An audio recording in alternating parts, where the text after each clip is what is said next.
जनवरी एक जश्न बावकार है 26 जनवरी, एक वजह इफ्तिकार है 26 जनवरी। ऐने हिंद का था इसी दिन निफास, ऐने हिंद का था इसी दिन निफास, उसी दिन की यादगार है 26 जनवरी। मोहतरम मकाम जनाब चेयरमैन साहब, सदर साहब, नायब सदर साहब, मुशफ़क़ असातिज़ा इकराम और मेरे अजीज साथियों, अस्सलामु अलैकुम व रहमतुल्लाहि व बरकातुहू। मेरा नाम ज़हरा हुसैन है और मैं जमाते हफ्तुम की तालिबा हूँ। मेरा नाम असना जबीन है और मैं जमाते हफ्तुम की तालिबा हूँ। हमें स्कूल की जानिब से ये एजाज़ नसीब हुआ है कि हम आपके सामने यौम जमहूरिया पर लफ्ज़ कुशाई करें। अजीज सामाईन इकराम, जैसे कि आप जानते हैं, अंग्रेजों ने हमारे मुल्क पर 1857 से 1947 तक बेइंतहा जुल्म ढाए, हमारी आज़ादी हमसे छीन ली, हमें अपना गुलाम बनाकर हम पर हुकूमत की। लेकिन हम हिंदुस्तानियों ने बड़ी जिद्दोजहद और अपने माल व जान की कुर्बानी देकर अपने वतन अजीज को आज़ाद करवा लिया। इस तरह हमारा वतन 15 अगस्त 1947 को आज़ाद हो गया।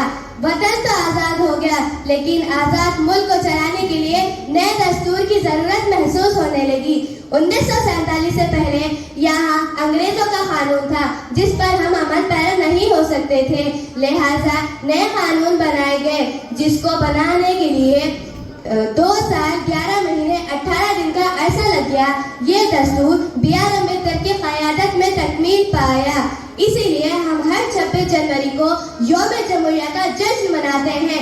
जश्न इस बात का है कि हुकूमत अवाम की होगी, अवाम के लिए होगी, अवाम के जरिए होगी। जश्न इस बात का है कि अब इस मुल्क में आम आदमी भी बड़े ओहदे पर फाइज हो सकता है। जश्न इस बात का है कि अब हम हमारे मजहब पर मुकम्मल आज़ादी से अमल कर सकते हैं। जश्न इस बात का है कि अब हम किसी के गुलाम नहीं रहे।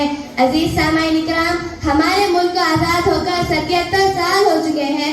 हमारा मुल्क सियासी व माशी एतबार से मजबूत हो चुका है। हमारा मुल्क का शुमार ताकतवर मुल्कों में होने लगा है। हमारा मुल्क कामयाब मुल्क बन चुका है। हमारा कामयाब मुल्क बन चुका है। लेकिन हम इतिहास से रहने ही लगे थे, लेकिन चंद मुट्ठी भर ताकतें जिन्हें मोहब्बत नहीं नफरत फैलानी आती है, जो अपने मफाद के लिए अपने वतन की शराज़त बिखरने लगे हैं, जो कौमी यकजहती को तोड़ने पर आमादा हो चुके हैं, जिनकी वजह से हमारा मुल्क फिसादात, जराहिम, धोखाधड़ी, कत्ल व गारतगिरी, बेरोजगारी, मजहब के नाम पर क़लत जैसे संगीन मसाइल से दो चार है। नफरत न पालो बुरी है ये, नफरत न पालो बुरी है ये। दिलों से खलिश निकालो, दिलों से खलिश निकालो। न तेरा न मेरा न इसका न उसका, न तेरा न मेरा न इसका न उसका, ये हम सब का वतन है, संभालो इसे। अजीज सामाईन इकराम, इन संगीन हालात का मुकाबला हम 2 अहम हथियारों से किया जा सकता है। एक तो है इल्म, दूसरा दस्तूर। इनके मैदान में आगे बढ़ना होगा। मुल्क व कौम की क़यादत को हाथ में लेकर तमाम मसाइल को हल करना होगा।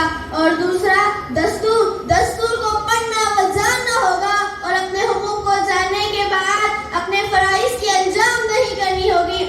अजीज सामाईन इकराम, ये जो संगीन हालात हमारे साथ पेश आ रहे हैं, ये इनकी कमी की वजह से है।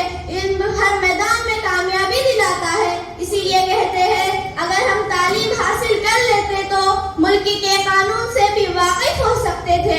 दस्तूर ने हम पर कुछ जिम्मेदारियां अता की है, जैसे सबके साथ प्यार और मोहब्बत से रहना, नफरत ना पालना, नफरत ना फैलाना, मुल्क की तरक्की के लिए कोशिश करना, अपने मुल्क की तरक्की की राह पर गामज़ान करने के लिए इस मुल्क की हर शहरी को चाहिए कि वो अपने मुल्क के दस्तूर की इज्जत करे और दिल से इसकी कवानीन को माने।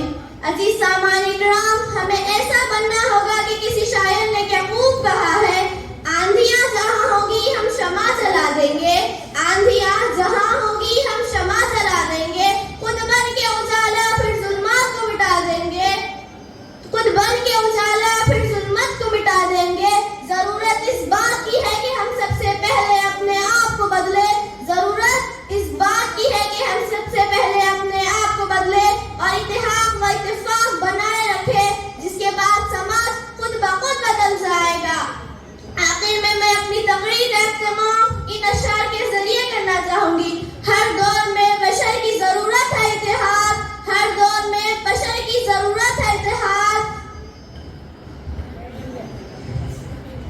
وجہ شرف باعث عظمت ہے اتحاد، فقر بشر باعث اتحاد، فقر بشر باعث نازش ملت ہے اتحاد، سب سے بڑی سماج کی طاقت ہے اتحاد. جے